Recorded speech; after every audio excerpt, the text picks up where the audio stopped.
तो बच्चों आज के इस लेक्चर में जो है हम पिछले लेक्चर में हमने कंसोलिडेशन के बारे में देखा था और ये देखा था कि कंसोलिडेशन को स्प्रिंग एनालॉजी से किस तरह समझा सकते हैं। और जब हमने कंक्लूड किया था तो वन डायमेंशनल कंसोलिडेशन की बात थी। वन डायमेंशनल कंसोलिडेशन क्या होता है? जब पानी का कंसोलिडेशन, पानी का डिसिपेशन जो होता है वो क्या होता है, वर्टिकल डायरेक्शन में अप या डाउन होता है, तो वन डायमेंशनल कंसोलिडेशन कहलाता है। कंसोलिडेशन को नापने के लिए हम जो इक्विपमेंट यूज़ करते हैं वो कंसोलिडोमीटर कहलाता है। तो लैब टेस्ट कंसोलिडोमीटर में कैसे करते हैं, तो कंसोलिडोमीटर से टेस्ट कैसे करते हैं, ये आज का डिस्कशन है। उससे क्या रिजल्ट मिलते हैं, ये आज का डिस्कशन है। और उसके क्या इंटरप्रिटेशंस होते हैं, ये भी आज हम इस लेक्चर में डिस्कस करेंगे। तो देखिए कंसोलिडेशन में क्या होता है, कंसोलिडोमीटर में क्या होता है, एक हम स्पेसिमेन बनाते हैं सॉइल का जिसका हमको कंसोलिडेशन टेस्ट करना होता है। तो इस स्पेसिमेन का जो साइज़ होता है वो 64 mm डाया होता है और थिकनेस इसकी 25 mm होती है। तो ये देखिए ये सॉइल सैंपल है बीच में जो आपको ब्लू कलर से दिखा रखा है। तो सिलेंड्रिकल शेप में ये सर्कुलर है, तो सिलेंडर है जिसका डाया 64 mm है और हाइट जो है 25 mm। होता क्या है कि इस स्पेसिमेन के चारों ओर एक रिंग होती है, स्टील की रिंग होती है जिसके अंदर इस स्पेसिमेन को रखा जाता है। तो जब भी लोड लगता है तो ये रिंग क्या है, सॉइल को बाहर नहीं जाने देती, ना पानी को बाहर जाने देती। तो होता क्या है कि पानी जो है केवल वन डायरेक्शन है, अप या डाउन, यही सीप करता है। इसीलिए ये स्टील रिंग जरूरी होती है फर्स्ट डायमेंशनल या 1D कंसोलिडेशन को अचीव करने के लिए। अब देखिए ऊपर ये दो पोरस प्लेट पड़ी होती है, तो जैसे जैसे लोड पड़ता है वैसे वैसे क्या होता है, पानी निकलेगा तो ये पोरस स्टोन के थ्रू निकल जाएगा। पोरस स्टोन इस तरह से बना होता है कि सॉइल बाहर नहीं निकलेगी, लेकिन सॉइल का जो पानी है वो बाहर निकल जाएगा। ये पूरा का पूरा जो अटैचमेंट होता है वो पानी से फुल्ली सैचुरेटेड होता है। तो एक टैंक के माध्यम से या किसी और माध्यम से इस सैंपल को पूरा का पूरा सैचुरेट कर दिया जाता है। तो देखिए first point is specimen diameter दिया हुआ है, थिकनेस दिया हुआ है, ये डिस्कस कर लिए। Load is applied in the vertical direction, तो ये लोड है, यहाँ पे एक स्टील का बॉल होता है जिसकी मदद से लोडिंग आर्म से लोड लगाया जाता है। Specimen is kept under water, इसका मतलब है कि जो पूरा का पूरा कंसोलिडेशन प्रोसेस है वो किस स्टेज में हो रहा है, सैचुरेटेड स्टेट में हो रहा है, मतलब सारा का सारा सैचुरेटेड स्टेट है। ठीक, सॉइल इज कंप्लीटली सैचुरेटेड। ठीक, load is applied for 24 hours before next increment. ये बहुत इंपॉर्टेंट चीज़ है कि जब हम एक्सपेरिमेंट स्टार्ट करते हैं तो पहले तो हम कुछ पोर्शन प्री लोडिंग का देते हैं जिसमें हम गेजेस को सेट कर लेते हैं। उसके बाद जो हम लोड लगाते हैं वो लोड जो है, मान लीजिए पहला लोड हमने पी लगाया, ठीक है, मान लीजिए पहला लोड पी लगाया, तो हम क्या करते हैं इस पी लोड में सेटलमेंट देखते जाते हैं, 1 minute, 2 minute, 3 minute, 4 minute, 6 minute, 8 minute, 10 minute and so on, और 24 आवर्स तक हम ये सारे सेटलमेंट नोट करते हैं बिफोर हम नेक्स्ट इंक्रीमेंट लोड लगाएं। 24 घंटे के बाद हम रीडिंग ले लेते हैं कितना डिफॉर्मेशन हुआ, उसके बाद हम दूसरा लोड लगाते हैं 2P। जो दूसरा लोड होता है इंक्रीमेंट वो डबल हो जाता है, यूजुअली पहले का डबल हो जाता है, और फिर इस तरह से हम लोड बढ़ाते चले जाते हैं और सेटलमेंट को देखते चले जाते हैं। तो देखिए सेटलमेंट देखने के लिए ये एक रिंग लगी हुई है, तो जितना सैंपल सेट होगा उतना ये डायल चेंज होगा और डायल की रीडिंग के बेस पे हम कैलिब्रेट कर लेते हैं कि इसकी हाइट में चेंज क्या हुआ है स्पेसिमेन की, और वो हमको डिफॉर्मेशन दे देता है या चेंज दे देता है। अब देखिए इसको मैं मिटा दे रहा हूँ, ये आपने नोट कर लिया होगा, ये 4 पॉइंट नोट कर लीजिए।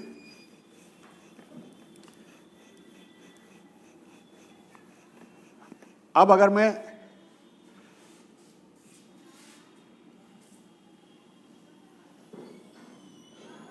सेटलमेंट वर्सेस टाइम ग्राफ को प्लॉट करूं,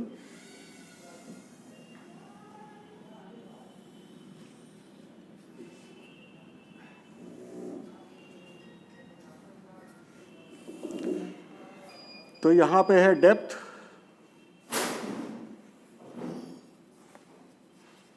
और यहां पे है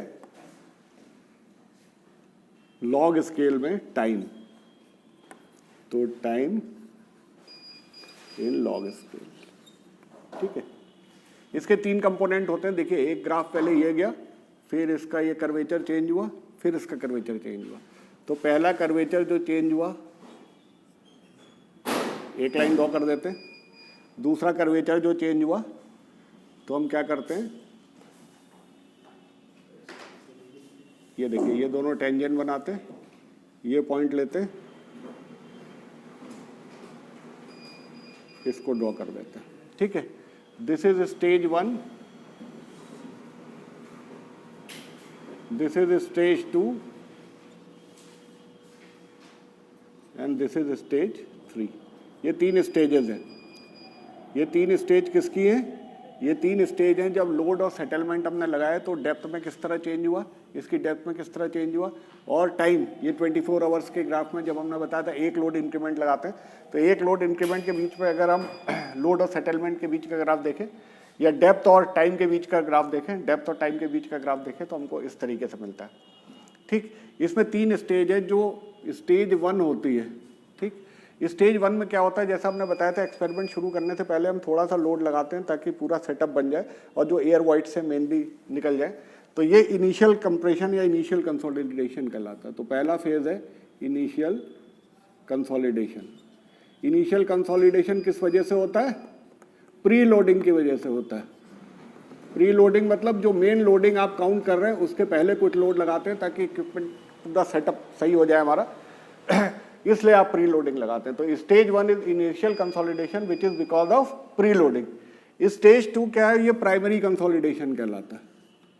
प्राइमरी कंसोलिडेशन ये सबसे इंपॉर्टेंट है।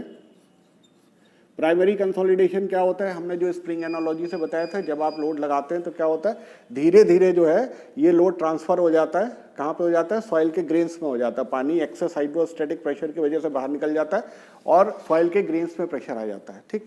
तो ये प्रोसेस जो है ये प्राइमरी कंसोलिडेशन होता है। तो प्राइमरी कंसोलिडेशन भी अगर हम देखें तो इनफाइनाइट टाइम तक चलता है, लेकिन इस एक्सपेरिमेंटल सेटअप को इस तरीके से बनाया जाता है, इसका डायमीटर और इसका साइज या स्टील रिंग ये सब इस तरह से डिज़ाइन की गई हैं कि 24 आवर्स में लगभग आपको इनफाइनाइट वाली कंडीशन मिल जाती है। लगभग लैब में इनफाइनाइट वाली कंडीशन मिल जाती है, क्योंकि इनफाइनाइट टाइम तक आप कंसोलिडेशन के लिए वेट नहीं कर सकते। तो उस कंडीशन को लैब में सिमुलेट करने के लिए एक पर्टिकुलर साइज, एक पर्टिकुलर एक्सपेरिमेंटल सेटअप जिसे कंसोलिडोमीटर टेस्ट कहते हैं वो बनाया गया, जिसमें 24 आवर्स में लगभग हमें 99% हमको प्राइमरी कंसोलिडेशन मिल जाता है। तो 24 आवर्स में हमें वो रीडिंग मिल जाती है जो अदरवाइज हमें इनफाइनाइट टाइम में मिलेगी। तो प्राइमरी कंसोलिडेशन क्या होता है? प्राइमरी कंसोलिडेशन में ये जो भी लोड है, देखिए ये लोड मान लीजिए P है, सपोज कर लीजिए ये लोड P है, तो P डिवाइडेड बाई एरिया क्या होगा? ये स्ट्रेस हो जाएगी पहले इंक्रीमेंट में। अब क्या होगा? This is the total stress. ये क्या है? टोटल स्ट्रेस है। ये टोटल स्ट्रेस क्या होगा?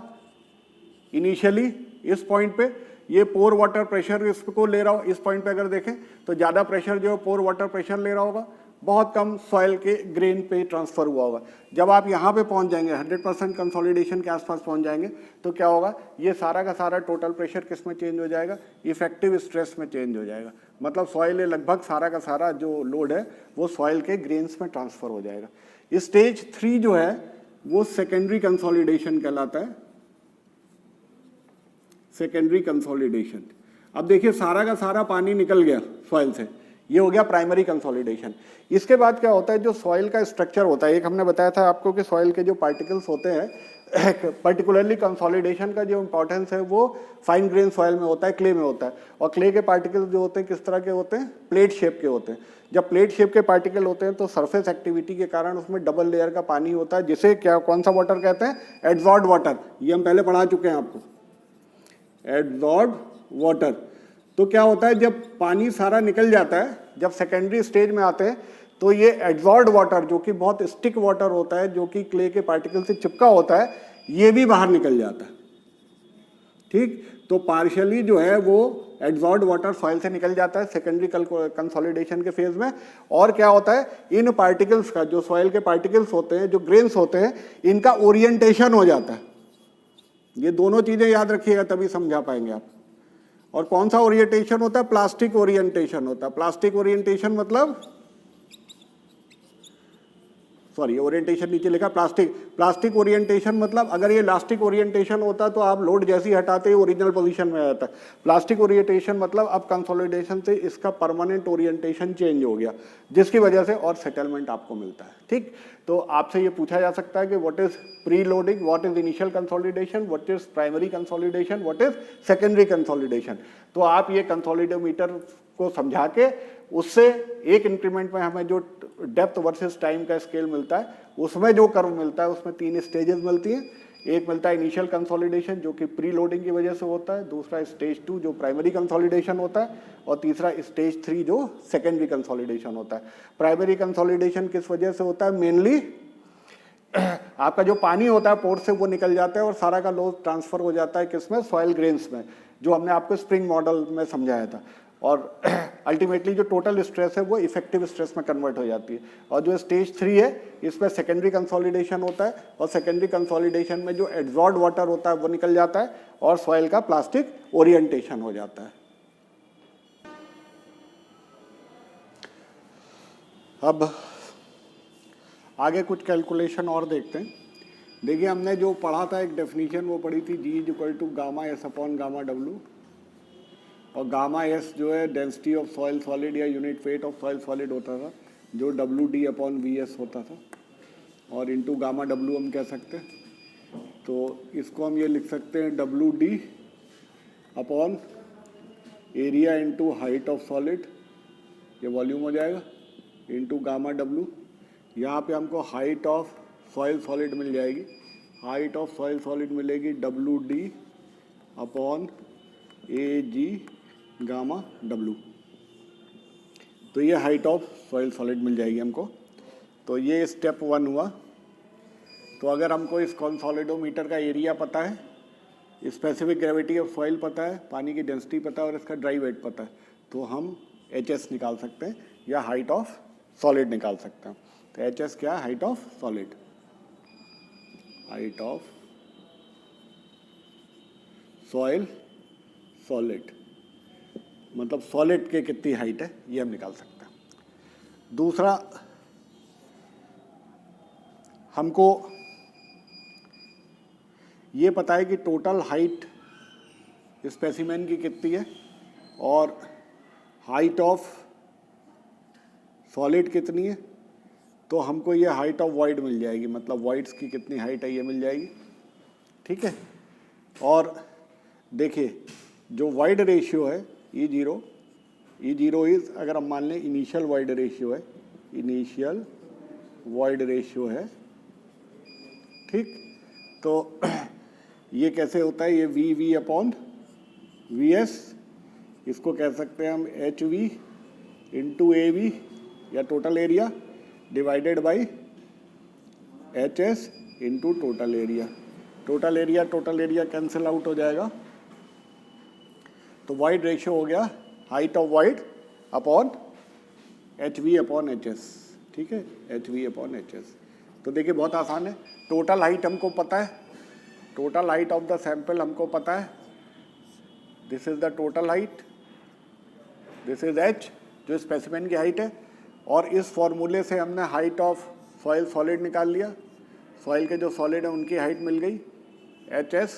तो ये हमको हाइट ऑफ वाइड मिल गया, और हाइट ऑफ वाइड को हम HS से डिवाइड कर देंगे तो ये हमको वाइड रेशियो मिल गया, मतलब इनिशियल वाइड रेशियो मिल गया।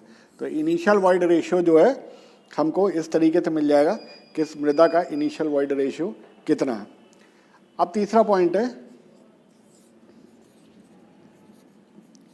First incremental loading. मतलब मान लीजिए पहले लोड हमने P लगाया, जिसकी वजह से स्ट्रेस मान लीजिए सिग्मा 1 हुई, टोटल स्ट्रेस सिग्मा 1 हुई। अब जब पहला लोड लगाएंगे सिग्मा 1, तो इवेंचुअली क्या होगा? कंसोलिडेशन होगा, 24 आवर्स कंसोलिडेशन होगा, और जो इफेक्टिव स्ट्रेस है, जो इफेक्टिव स्ट्रेस है सॉइल की, वो प्राइमरी कंसोलिडेशन के बाद कितनी हो जाएगी? सिग्मा 1 के बराबर हो जाएगी। This is the total stress, और ये कौन सी स्ट्रेस है? ये इफेक्टिव स्ट्रेस है, ठीक। तो पूरे 24 घंटे के कंसोलिडेशन के बाद इफेक्टिव स्ट्रेस टोटल स्ट्रेस के बराबर हो जाएगी। इसके बाद हम इस लोडिंग के कारण हाइट में क्या चेंज हुआ? तो इस लोडिंग के कारण मान लीजिए हाइट में चेंज H1 हुआ, तो H1 change in height because of sigma 1। जब हमने पहली स्ट्रेस निकाली, सिग्मा 1 निकाल सकते हैं, जब पहला लोड P है तो इसके एरिया से डिवाइड कर देंगे, दैट इज सिग्मा 1। तो पहली लोड के कारण जो चेंज इन हाइट है change in height HEIGHT because of sigma. तो change in height because of sigma हमें मिल गया। तो हमारा चेंज इन वॉइड रेशियो हम निकाल लेते हैं। तो ये होता है डेल्टा H1 अपॉन HS जो कि कांस्टेंट है। तो फर्स्ट इंक्रीमेंट लोडिंग के कारण कितना वॉइड रेशियो चेंज हुआ ये निकाल लेते हैं। और E1 का मान जो हो जाएगा, जो इस लोडिंग के बाद जो चेंज होगा वॉइड रेशियो, उसकी वैल्यू कितनी हो जाएगी, E0 में से डेल्टा E1 घटा देंगे तो ये हमको वॉइड रेशियो मिल जाएगा पहली स्टेज के बाद सॉइल का वॉइड रेशियो कितना होगा। ठीक, इसी तरह चौथे पॉइंट में अब सेकेंड इंक्रीमेंटल लोडिंग लगाइए। सेकेंड इंक्रीमेंटल लोडिंग ये कितना, आपने 2P लगाया, इसकी वजह से मान लीजिए टोटल स्ट्रेस सिग्मा 2 ही, फिर 24 आवर कंसोलिडेट किया तो जो आपकी इफेक्टिव स्ट्रेस होगी वो किसके बराबर हो जाएगी, सिग्मा 2 के बराबर हो जाएगी। अब आप निकाल लेंगे डेल्टा E2। तो अब आप देखेंगे कि पहले इंक्रीमेंट और दूसरे इंक्रीमेंट का लोड जब आपने लगाया तो कितना चेंज हुआ। पहले में जो था वो तो एक हाइट थी, अब दूसरा लोड लगाने पे जो हाइट चेंज हो गई उसको आप नाप लेंगे। तो that will be delta H2 upon HS और E2 का मान निकाल लेंगे E1 माइनस डेल्टा E2। इस तरह आप E2 निकाल लेंगे। ठीक है, तो कहने का मतलब ये है कि इस पूरी हिस्ट्री में, इस पूरे टेस्ट में हमको क्या पता है, वॉइड रेशियो पता है और स्ट्रेसेस पता है, इफेक्टिव स्ट्रेसेस पता है। तो कंसोलिडेशन के बाद हर टोटल स्ट्रेस इफेक्टिव स्ट्रेस में कन्वर्ट हो जाएगी। तो हमको क्या मिल गया इस पूरे एक्सपेरिमेंट में, हमको इस एक्सपेरिमेंट में मिल गया कि डिफरेंट स्ट्रेस पे, हमको मिला डिफरेंट स्ट्रेस पे different for different effective stresses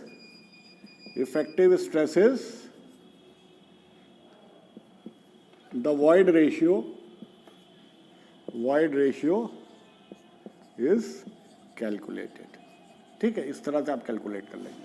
तो जैसे मान लीजिए आपने पहले टोटल स्ट्रेस सिग्मा 1 लगाई तो इफेक्टिव स्ट्रेस कितना हो गई, सिग्मा 1 डैश हो गई और आपका वॉइड रेशियो क्या हो गया, E1 हो गया। शुरू में कितना वॉइड रेशियो था, इनिशियल वॉइड रेशियो जो था वो E0 था, जो हमने इनिशियल फार्मूले से निकाला था, ये इनिशियल वॉइड रेशियो है। ठीक, इसके बाद हमने टोटल स्ट्रेस सिग्मा 2 लगाई, 24 घंटे लगाई, जब तक ये इफेक्टिव स्ट्रेस इसी के बराबर नहीं हो गई। ठीक, और वॉइड रेशियो हो गया E2। इसके बाद सिग्मा 3 लगाई, यही इसके इफेक्टिव स्ट्रेस के बराबर हो गई और वॉइड रेशियो हो गया E3। तो हमको ढेर सारे ऑब्जर्वेशन मिले जो इफेक्टिव स्ट्रेस के मिले, ठीक है, और E के मिले, वॉइड रेशियो के मिले। तो देखिए वॉइड रेशियो को हम बेसिकली, जब वॉइड रेशियो चेंज हो रहा है तो क्या हो रहा है, वॉल्यूम चेंज हो रहा है। और जब हम 1D कंसोलिडेशन की बात कर रहे हैं तो ये वॉल्यूम चेंज नहीं, हाइट चेंज हो रही है, बिकॉज साइड में हमने रिंग लगा रखी है, वो कन्फाइंड है, तो हाइट चेंज हो रही है। तो बेसिकली जो चेंज इन वॉइड रेशियो हमको मिल रहा है वो एक तरह से, ये वेट वॉइड रेशियो जो मिल रहा है वो क्या मिल रहा है, जो चेंज हो रहा है वॉइड रेशियो, ये एक तरह से स्ट्रेन मिल रहा है और ये एक तरह से स्ट्रेस मिल रही है। तो होता क्या है, अक्सर आपने देखा है कि स्ट्रेंथ ऑफ मटेरियल में हम स्ट्रेस और स्ट्रेन का ग्राफ खींचते हैं। तो यहाँ पे हम किसके बीच में ग्राफ खींचेंगे, यहाँ पे हम ग्राफ खींचेंगे वॉइड रेशियो और इफेक्टिव स्ट्रेस के बीच में ग्राफ खींचेंगे। एक चीज़ और होती है, यहीं बता दूं कि आप जो स्ट्रेस स्ट्रेन का ग्राफ इंटरमीडिएट में बनाते हैं तो स्ट्रेस यहाँ लेते हैं, स्ट्रेन यहाँ लेते हैं। ठीक, तो बेसिकली जब स्ट्रेस और स्ट्रेन का ग्राफ खींचते हैं तो स्ट्रेस यहाँ लेते हैं, स्ट्रेन यहाँ लेते हैं। कौन सा, जब सॉइल मैकेनिक्स आप करेंगे तो स्ट्रेस आप हॉरिजॉन्टल एक्सिस में लेते हैं, सॉइल मैकेनिक्स में ठीक उल्टा करते हैं। आप स्ट्रेस यहाँ लेते हैं, दिस इज इफेक्टिव स्ट्रेस, ठीक, और यहाँ पे आप स्ट्रेन लेते हैं जिसको वॉइड रेशियो के टर्म में यूज करते हैं, या वॉइड रेशियो में कह दो, this is the void ratio. तो void ratio is nothing but a major of a term of measuring the strain. ठीक है, तो यहाँ पे स्ट्रेस लेते हैं, यहाँ पे स्ट्रेन लेते हैं। ठीक, ऐसा क्यों होता है, ऐसा इसलिए होता है कि यहाँ पे देखिए स्ट्रेन प्राइमरी फैक्टर है और स्ट्रेस जो है स्ट्रेन पे डिपेंड करती है। ठीक है, उसने ये जो आपका हुक्स लॉ था, यहाँ पे क्या होता है, जो स्ट्रेन है वो स्ट्रेस पे डिपेंड करता है। जैसे जैसे स्ट्रेस आप लगाते जाते हैं वैसे वैसे स्ट्रेन आपका चेंज होता रहता है। तो ये डिपेंडेंट पैरामीटर है, ये इंडिपेंडेंट पैरामीटर है। तो हमेशा जो इंडिपेंडेंट पैरामीटर होता है वो एक्स एक्सेस में लेते हैं और जो डिपेंडेंट पैरामीटर होता है वो वाई एक्सेस में लेते हैं। तो अब देखिए सॉइल के केस में हमने क्या किया, सॉइल के केस में हमने इफेक्टिव स्ट्रेस को नीचे लिया और वाइड रेशियो को हमने ऊपर लिया। अब हमको कुछ तरह के ग्राफ मिलेंगे, तो इस ग्राफ को हम देखते हैं। तो इसके बीच में हम ग्राफ खींचते हैं, इसके बीच में हम ग्राफ खींचेंगे इफेक्टिव वाइड रेशियो और इफेक्टिव स्ट्रेस के बीच में। इससे पहले हम ग्राफ खींचे तो ग्राफ हमको कुछ इस तरीके से मिलता है, इस तरीके से कुछ ग्राफ मिलेगा। इस ग्राफ की अभी एनालिसिस करेंगे और ये भी देखेंगे कि किस तरह की सॉइल में ये ग्राफ मिलेगा। लेकिन अभी यहाँ के लिए समझ लीजिए कि जो पूरा कंसोलिडेटोमीटर टेस्ट होता है इसमें हम एक तो हमें रिलेशन मिल जाता है कि टाइम के साथ सेटलमेंट कैसा हो रहा है ये मिल जाता है, और दूसरा हमको ये भी मिल जाता है कि वाइड रेशियो और इफेक्टिव स्ट्रेस में हम ग्राफ कैसे ड्रॉ कर सकते हैं, वो रीडिंग्स हमको मिल जाती है। इस पूरे डिस्कशन को स्टार्ट करने से पहले हमको 2-3 चीज़ें डिस्कस करनी पड़ेंगी। तो पहले वो डिस्कस कर लूँ, फिर इस ग्राफ में आएंगे हम लोग। तो देखिए, अगर हम टाइम और सेटलमेंट की बात करें, टाइम वर्सेस सेटलमेंट का ग्राफ खींचे, ठीक है। तो अगर हम इस एक्सेस में टाइम ले लें और इस एक्सेस में सेटलमेंट ले लें,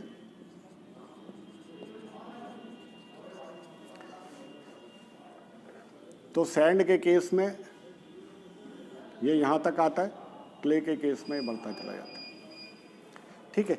देखिए, सैंड के केस में क्या होगा कि जैसे ही आप लोड लगाएंगे पानी के टाइम बहुत कम में पानी निकल जाएगा और सैंड का जो सेटलमेंट होना होगा वो हो जाएगा। क्ले के केस में क्या होता है, जैसे जैसे आप लोड लगाएंगे बहुत टाइम बाद पानी धीरे धीरे निकलता है और सेटलमेंट बढ़ता जाता है। तो जो कंसोलिडेशन का एक्चुअल रोल है, जो चैप्टर का पूरा जो एक्चुअल रोल है, this is for sand, this is the settlement graph for sand and this is the settlement graph for clay. तो कंसोलिडेशन का जो मेजर रोल होता है, कंसोलिडेशन की जो मेनली स्टडी होती है, टाइम डिपेंडेंट होती है और ये क्ले के लिए होती है, ठीक है। तो कंसोलिडेशन जो है, consolidation is very important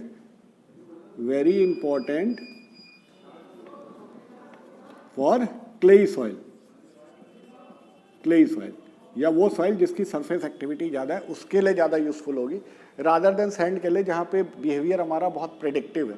clay के केस में टाइम डिपेंडेंट फिनोमेनन है, इसलिए हमको इसे बहुत कायदे से देखना पड़ता है। तो consolidation is very important for clayey soil. अब मैं आपको क्ले के केस पे डिस्कस करूं कि क्ले के केस में, उम्मीद करता हूं फिगर बना लिया होगा आपने। 2 तरह की क्ले हमारी होंगी जो समझने वाली चीज़ है। एक कहलाती है normally consolidated soil, normally consolidated soil, normally consolidated soil. देखिए, मान लीजिए आप ये कोई ग्राउंड है और यहाँ की आप सॉइल को स्टडी कर रहे हैं, ठीक है। आपको कोई बिल्डिंग बनानी है, यहाँ की सॉइल को आप स्टडी कर रहे हैं। तो ये हो सकता है कि ये सॉइल पास्ट में कभी किसी प्रेशर में आई हो, पास्ट में इसमें कोई स्ट्रक्चर रहा हो या कोई ग्लेशियर रहा हो जिसकी वजह से ऑलरेडी इस सॉइल ने कुछ प्रेशर एक्सपीरियंस किया होगा। सपोज कर लीजिए कि एक हम सिंप्लीफाइड एग्जांपल बता रहा हूँ। मान लीजिए एक 3 फ्लोर की बिल्डिंग थी जो यहाँ पे पहले थी, ठीक है। 3 फ्लोर की बिल्डिंग थी जो यहाँ पे एग्जिस्टिंग थी और उसकी वजह से क्या था, सालों से एग्जिस्टिंग थी, 100-200 साल से एग्जिस्टिंग थी, जिसके कारण एक लोड था और ये सारी की सारी जो ये सैंपल है इसमें एक स्ट्रेसिंग हुई थी, ठीक है, ऑलरेडी हुई थी। अब आपने क्या किया कि सपोज कर लीजिए किसी कारणों से ये बिल्डिंग गिर जाती है, बहुत पुरानी हो गई इसलिए गिर गई, या नई है तो अर्थक्वेक के आगे गिर गई, या कोई कैलेमिटी हो गई गिर गई, या किसी कारणों से ये गिरा दी गई। और आपने अब डिसीजन लिया कि आप जो है अब 10 फ्लोर का एक बिल्डिंग इसमें बनाओगे, ठीक है। ये मान लीजिए 10 फ्लोर 10 फ्लोर की बिल्डिंग आप प्लान कर रहे हो कि इसमें आप बनाओगे। तो अब ये सॉइल सैंपल सेम एलिमेंट हम यहाँ पे देखें सॉइल का, तो होगा क्या कि अब इसमें जो प्रेशर आएगा वो जो पास्ट में, this is the situation of past, ठीक, and this is the situation of present. ठीक, तो सॉइल कब प्रेशर ज़्यादा एक्सपीरियंस करेगी, पास्ट में ज़्यादा किया था या प्रेजेंट में ज़्यादा किया था? तो सॉइल ने जो प्रेशर है वो प्रेजेंट में ज़्यादा एक्सपीरियंस करेगी। ठीक है, तो इफ द सॉइल्स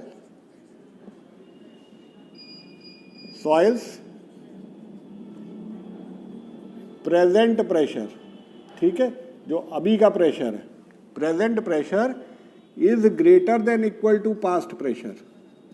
ठीक है, पास्ट प्रेशर मतलब अभी जो प्रेशर है वो सॉइल के प्रीवियस प्रेशर से ज़्यादा है। ठीक है, तो क्या होगा, ये सॉइल ने एक्सपीरियंस नहीं किया है, ये प्रेशर सॉइल ने एक्सपीरियंस नहीं किया है जो पास्ट में वो कर चुकी है। तो इस तरह की सॉइल जब present pressure is greater than equal to past pressure, तो ये सॉइल क्या कहलाएगी, ये सॉइल कहलाएगी नॉर्मली कंसोलिडेटेड सॉइल। सपोज कर लीजिए, इसको इस तरह से भी समझ सकते हैं, सपोज कर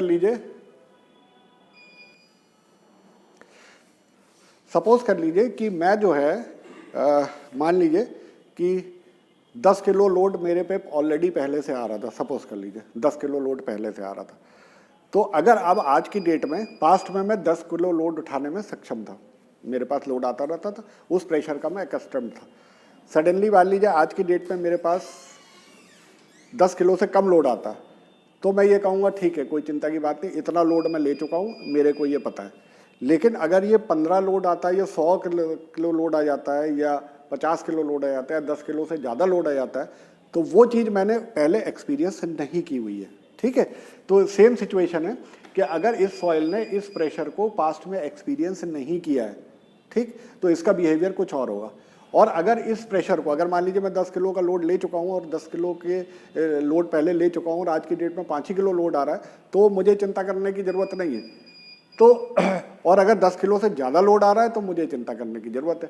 तो नॉर्मली कंसोलिडेटेड सॉइल में क्या होता है, जो सॉइल में प्रेजेंट प्रेशर आ रहा है वो पास्ट में जो भी प्रेशर आया होता है उससे ज़्यादा आ रहा होता है या मिनिमम उसके बराबर हुआ होता है। ठीक है, तो ये प्रेजेंट प्रेशर सॉइल ने पहले कभी एक्सपीरियंस नहीं किया होता। ठीक, ओवर कंसोलिडेटेड सॉइल इसकी जस्ट उल्टी होती है।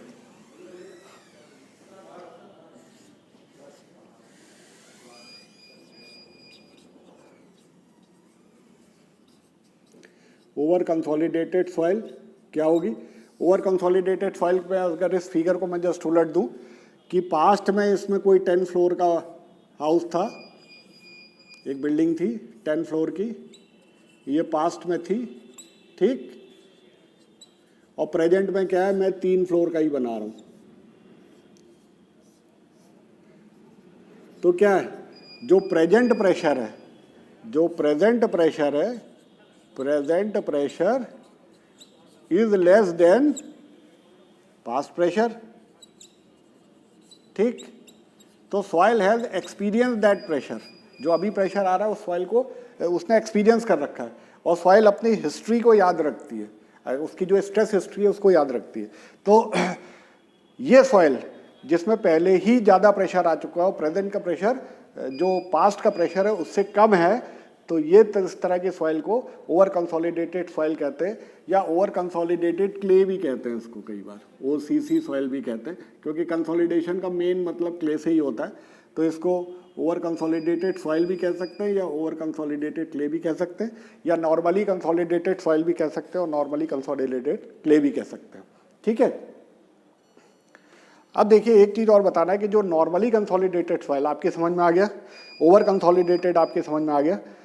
अब इस चीज़ को डिस्कस करेंगे जो कर्व हमने बताया था वॉइड रेशियो और इफेक्टिव स्ट्रेस के बीच में।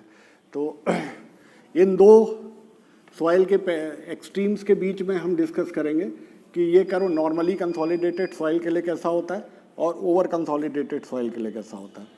तो देखिए अगला टॉपिक है void ratio and effective stress graph. ठीक है, ये देखते हैं। तो देखिए है क्या, ये हमने वॉइड रेशियो लिया ई, इनिशियल वॉइड रेशियो कहीं E0 होगा, उसके बाद ये इस तरह का कुछ रीडिंग होगी जो कंसोलिडोमीटर से हमें मिली होंगी, तो मान लीजिए E1, E2, E3, E4 और 24 आवर्स बाद ये इफेक्टिव स्ट्रेसेस होंगी, मान लीजिए sigma 1 dash, sigma 2 dash, sigma 3 dash and sigma 4 dash.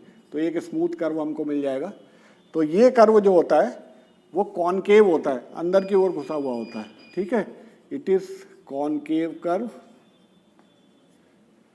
For normally consolidated soil, ठीक है, नॉर्मली कंसोलिडेटेड सॉइल, ठीक।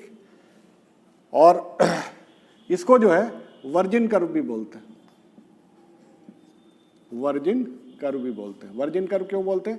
वर्जिन कर्व इसलिए बोलते हैं कि ये जो हिस्ट्री है, क्योंकि नॉर्मली कंसोलिडेटेड सॉइल में क्या होता है, प्रेजेंट प्रेशर ज़्यादा होता है पास प्रेशर से, तो ये प्रेशर सॉइल ने कभी एक्सपीरियंस नहीं किया होता, इसलिए इसे वर्जिन कर्व भी बोलते हैं। ये कॉनकेव होती है, ठीक है, नॉर्मली कंसोलिडेटेड सॉइल के लिए ये वैल्यू जो है वो कॉनकेव होती है। ओवर कंसोलिडेटेड सॉइल के लिए, अगर हम ओवर कंसोलिडेटेड सॉइल के लिए यही फिगर बनाएं, तो नीचे मैं ब्लू पेन से ओवर कंसोलिडेटेड सॉइल के लिए बना दे रहा हूँ। तो ये वॉइड रेशियो है, यहाँ पे वॉइड रेशियो, और ये इफेक्टिव स्ट्रेस है, ये इफेक्टिव स्ट्रेस है। तो ये ग्राफ हमको इधर मिलता है। तो this graph is convex, this graph is convex, वो कॉनकेव था, ये convex for over consolidated soil. Over consolidated soil कौन सी होती है? वो पास्ट में ऑलरेडी ज़्यादा एक्सपीरियंस झेल चुकी है। तो अभी आप कंप्रेशन करेंगे तो उसे ये याद रहेगा कि हाँ ये प्रेशर तो मैं पहले ले चुका हूँ, तो ये रीकम्प्रेशन कर्व कहलाता है, ठीक है। ये कर्व कहलाता है रीकम्प्रेशन, रीकम्प्रेशन, रीकम्प्रेशन कर्व, ठीक। तो देखिए इंपॉर्टेंट कंक्लूजन क्या निकला कि कंसोलिडोमीटर रीडिंग से जब वो वाइड रेशियो और इफेक्टिव स्ट्रेस के बीच में ग्राफ खींचते हैं तो दो अलग अलग शेप मिलते हैं। एक मिलता है वर्जिन कर्व जो कॉनकेव होता है नॉर्मली कंसोलिडेटेड सॉइल के लिए, दूसरा होता है रीकम्प्रेशन कर्व जो कॉन्वेक्स होता है ओवर कंसोलिडेशन सॉइल के लिए, ठीक है। ये E0 होगा, फिर ये तीन वैल्यू आपको E1, E2, E3, E4 और इसके करस्पॉन्डिंग ये 24 घंटे बाद जो आप रीडिंग लेंगे कंसोलिडेशन होने के बाद वो आपको इफेक्टिव स्ट्रेस मिल जाएगी, ये ग्राफ मिल जाएगा, ठीक है। अब इस ग्राफ का स्लोप अगर हम देखें, इस ग्राफ का यदि हम स्लोप देखें तो देखिए स्लोप निकालना बहुत आसान है। Slope of the graph, slope of the graph, ठीक। तो अगर हम ये कोई रीडिंग ले लें, ये इतने में अगर स्लोप ले लें तो ये वैल्यू हो जाएगी डेल्टा ई और ये हो जाएगी डेल्टा सिग्मा डैश, ठीक।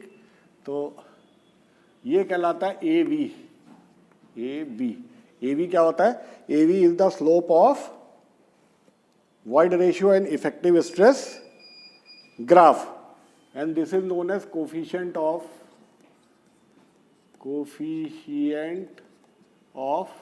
compressibility, ठीक। This is equal to delta E upon delta sigma dash. इसको मॉड कर देते हैं, मॉड इसलिए कर देते हैं कि देखिए जैसे जैसे सिग्मा बढ़ रहा है वॉइड रेशियो घट रहा है तो इसका निगेटिव स्लोप आएगा, बट नेगेटिव स्लोप सिर्फ ये चीज़ बता रहा है कि जैसे सिग्मा बढ़ रहा है वैसे वॉइड रेशियो घट रहा है, तो उसका कोई और गलत मतलब ना निकालें। ए वी को इसलिए क्या है कि हम इसको मॉड में कर देते हैं, न्यूमेरिकली ये वैल्यू जो होती है वो इंपॉर्टेंट होती है। तो a we is the coefficient of permeability, sorry coefficient of compressibility जो डेल्टा ई अपॉन डेल्टा सिग्मा डैश होती है, ठीक है। अब यही ग्राफ को हम दूसरे टर्म में रिप्रेजेंट करते हैं, इसी ग्राफ को हम दूसरे टर्म में रिप्रेजेंट करते हैं, और वो जो रिप्रेजेंटेशन होता है उसमें हम क्या करते हैं, वाइड रेशियो और इफेक्टिव स्ट्रेस के बीच में ग्राफ होता है, लेकिन सिर्फ फ़र्क हम क्या कर देते हैं, सिर्फ फ़र्क हम ये करते हैं कि वाइड रेशियो, जो वाइड रेशियो है जो ई है, इसको हम लेते हैं अर्थमेटिक स्केल में, इसको लेते हैं अर्थमेटिक स्केल में। अर्थमेटिक स्केल मतलब इसके हर खाने बराबर होंगे, ठीक है, और इसको लेते हैं लॉग स्केल में। तो इफेक्टिव स्ट्रेस को हम लेते हैं किसमें, लॉग स्केल। तो ये जो होता है सेमी लॉग ग्राफ कहलाता है, ठीक है, सेमी लॉग ग्राफ। तो सेमी लॉग ग्राफ क्या होता है, जहाँ इफेक्टिव स्ट्रेस को हम लॉग स्केल में लेते हैं और अर्थमेटिक स्केल में ई को लेते हैं। तो जो हमारा पहला वाला कर्व था, जो हमने नॉर्मली कंसोलिडेटेड सॉइल के लिए बनाया था, जो कि कॉनकेव आ रहा था फिगर में, जो कि वर्जिन कर्व भी था, वो इस तरीके का आ जाता है। सेम रीडिंग में सब कुछ जो है वो इस तरीके का आ जाता है, स्ट्रेट लाइन हो जाता है। Basically it is a straight line. ठीक है, तो ये स्ट्रेट लाइन है। यहाँ कहीं E0 की वैल्यू आ रही थी, बाकी E1, E2, E3, sigma 1, sigma 2 आप लॉग में प्लॉट कर लेंगे तो आपको ये ग्राफ मिलेगा। ठीक, तो this is basically virgin curve for किसके लिए, नॉर्मली कंसोलिडेटेड क्ले या normally consolidated soil, normally consolidated soil या क्ले। ठीक है, ये एमसीसी के लिए हो गया। ठीक, इसका स्लोप हम निकाल सकते हैं। तो इसका स्लोप क्या हो जाएगा, इसका जो स्लोप है, तो slope of this curve which is in void ratio and effective stress log scale में, इस स्लोप को कहते हैं CC. CC is compression index. ठीक है, कंप्रेशन इंडेक्स, इसको क्या कहेंगे हम, कंप्रेशन इंडेक्स। तो कंप्रेशन इंडेक्स को हम कैसे डिफाइन करेंगे, इसको हम डिफाइन कर देंगे। ठीक है, इसको हम डिफाइन करेंगे डेल्टा ई अपॉन लॉग। ठीक, लॉग बड़ा बटे छोटा। तो मान लीजिए यहाँ से हम चल रहे हैं सिग्मा 1, सिग्मा 2, सपोज कर लीजिए ये सिग्मा 3, सिग्मा 4 इस तरह से, तो ये हो जाएगा लॉग सिग्मा 2 अपॉन सिग्मा 1, बड़ा बटे छोटा। ठीक है, इसको भी मॉड कर देंगे। तो ये ज़्यादा स्ट्रेस है, ये कम स्ट्रेस है, ये ज़्यादा वाइड रेशियो माइनस कम वाइड रेशियो। ठीक है, तो ये जो है कंप्रेशन इंडेक्स कहलाती है। तो कंप्रेशन इंडेक्स हम ड्रॉ कर सकते हैं, ये कोफिशिएंट निकाल सकते हैं। तो कोफिशिएंट और कंप्रेसिबिलिटी कब होती है, जब हम वाइड रेशियो और इफेक्टिव स्ट्रेस के बीच में स्लोप निकालते हैं। और एक उसमें प्रॉब्लम भी है, उसमें प्रॉब्लम ये है कि जो कर्व है वो हर पॉइंट पे चेंज हो रहा है, इसलिए उसकी वैल्यू AB की चेंज होती जाएगी। लेकिन यहाँ पे क्या है, स्ट्रेट लाइन है तो ये कांस्टेंट रहेगी थ्रू आउट। तो ये कंप्रेशन इंडेक्स बहुत यूजफुल होता है क्योंकि इसकी वैल्यू जल्दी जल्दी चेंज नहीं होती। ठीक है, और अगर हम ओवर कंसोलिडेटेड क्ले की बात करेंगे, OCC क्ले की बात करेंगे, ठीक है, यदि हम OCC क्ले की बात करेंगे तो ये कंप्रेशन जो ग्राफ होगा आपका ई और लॉग इफेक्टिव स्ट्रेस के बीच में वॉइड रेशियो और लॉग की base 10 effective stress sigma dash कह लेते हैं, इसके बीच में जो ग्राफ होगा that will be sort of curve. ये कॉनकेव होगा लेकिन इसका स्लोप थोड़ा फ्लैटर होगा। ठीक है, तो इसको हम रिकम्प्रेशन कर्व, वहाँ भी हम रिकम्प्रेशन कर्व बोलते थे, यहाँ भी रिकम्प्रेशन कर्व बोलेंगे। किस तरह के सॉइल के लिए होगा, for OCC over consolidated soil या ओवर कंसोलिडेटेड क्ले। और इसकी जो इंडेक्स होगी, इसका जो आप स्लोप निकालेंगे उसको कई बार CR भी बोलते हैं। CR is recompression index. ठीक है, रिकम्प्रेशन इंडेक्स। ठीक है, इसको रिकम्प्रेशन इंडेक्स भी बोलते हैं। तो ये बेसिकली कंप्रेशन इंडेक्स हो गया, रिकम्प्रेशन इंडेक्स हो गया। तो देखिए कंसोलिडोमीटर से ही हमको कई डेफिनेशन बन के आनी शुरू हो गई। और इस तरीके से हमने ये देख लिया दो तरीके की सॉइल कि नॉर्मली कंसोलिडेटेड सॉइल और ओवर कंसोलिडेटेड सॉइल में किस तरीके से बिहेवियर चेंज होता है सॉइल का। अब देखिए इस पार्ट में हम ये दो इम्पॉर्टेंट ग्राफ डिस्कस करेंगे। तो ये एक typical loading and loading graph है जो वॉइड रेशियो और इफेक्टिव स्ट्रेस के बीच में बना हुआ है, जो कि कंसोलिडोमीटर की रीडिंग में बेस्ड है। तो देखिए इसका जो हमारा पोर्शन है ABC, ये हम लोडिंग करते चले गए। उसके बाद हमने क्या किया, CD इस पोर्शन को अनलोड कर दिया। अनलोड कर दिया मतलब लोड हटा दिया। लोड हटा दिया तो क्या होगा, सॉइल कुछ कोशिश करेगी अपनी ओरिजिनल पोजीशन में आने की। तो क्या हुआ, सॉइल थोड़ी सी स्वेल करके यहाँ पहुँच गई। ठीक है, तो ये स्ट्रेस इसकी वापस हो गई। ये थोड़ा सा देखिए, ये थोड़ा सा इससे वाइड रेशियो भी बढ़ गया। और उसके बाद हमने क्या किया, इसे रीलोड कर दिया, सॉइल को रीलोड कर दिया। तो बेसिकली DFG जो पोर्शन है वो रीलोडिंग बता रहा है। और सी डी पोर्शन जो है वो अनलोडिंग बता रहा है, ठीक है। तो अब देखिए होता क्या है कि जब हमने सी तक हम स्ट्रेस को लाए और उसके बाद जब हमने इस स्ट्रेस को हटा दिया तो सॉइल क्या किया, एक स्ट्रेस सिग्मा सी तक, यहाँ तक इस पर्टिकुलर पॉइंट तक सॉइल जो है स्ट्रेस को फील कर चुकी है, ऑलरेडी वो एक्सपीरियंस कर चुकी है, उस हिस्ट्री को रिकॉर्ड कर चुकी है। अब जब हमने इसे स्वेल किया, अब इस पर्टिकुलर पोर्शन में देखिए up to F, up to D F, इस पोर्शन तक slope is very flat, slope is very flat. Why flat? Because it is behaving like a over consolidated clay, because इस stress को वो already पहले experience कर चुकी है। तो पहले एक्सपीरियंस कर चुकी है तो क्या होगा, आपने देखा था फ्लैटर कर्व हो जाता है। तो ये देखिए ये कर्व जो है ये फ्लैट हो गया। अब क्या है, उसके बाद जब सी के बाद देखिए इस स्ट्रेस के बाद, ये एफ पॉइंट के बाद, ठीक है, यहाँ तक स्ट्रेस ये पहले फील कर चुकी थी। इसके बाद अब जब फर्दर स्ट्रेस दोगे तो ये नॉर्मली कंसोलिडेटेड सॉइल की तरह बिहेव कर रहे हैं। इसने जो है पहले इस सॉइल को एक्सपीरियंस, इस फोर्स को या इस प्रेशर को एक्सपीरियंस नहीं किया। तो जब ये एक्सपीरियंस नहीं करेगी तो स्लोप क्या होगा, स्टीप हो जाएगा। और जब आपने इस चीज़ को एक्सपीरियंस किया होगा तो क्या होगा, वो स्लोप जो है वो माइल्ड हो जाएगा।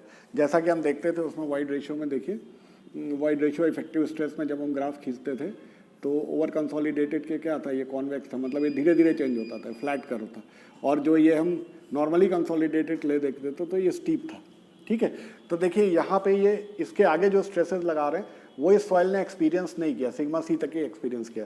तो ये एक नॉर्मली कंसोलिडेटेड सॉइल की तरह बिहेव कर रही है। और यहाँ से यहाँ तक देखिए हमने सिग्मा सी तक इसे स्ट्रेस दे दी है।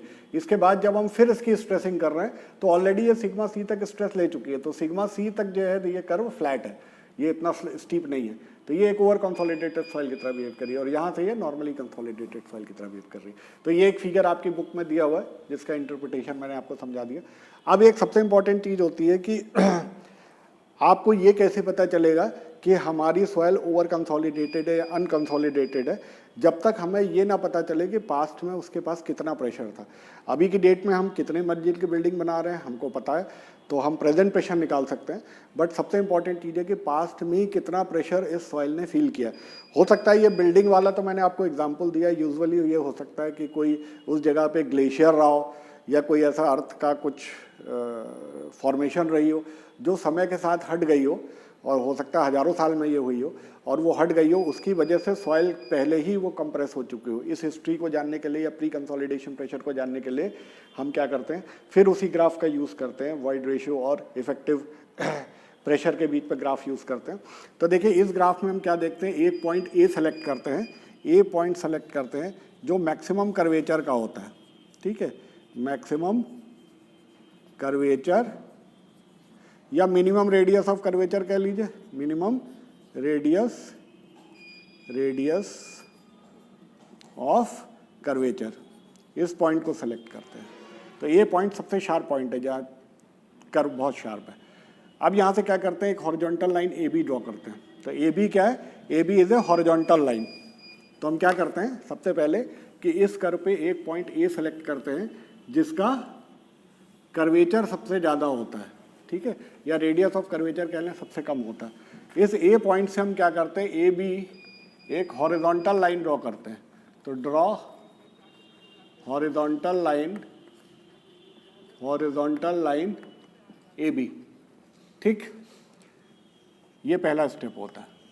उसके बाद क्या करते हैं, इस ग्राफ में ए से टेंजेंट ड्रॉ करते हैं। तो ए सी इज ये दूसरा स्टेप है, tangent to the graph, tangent to the graph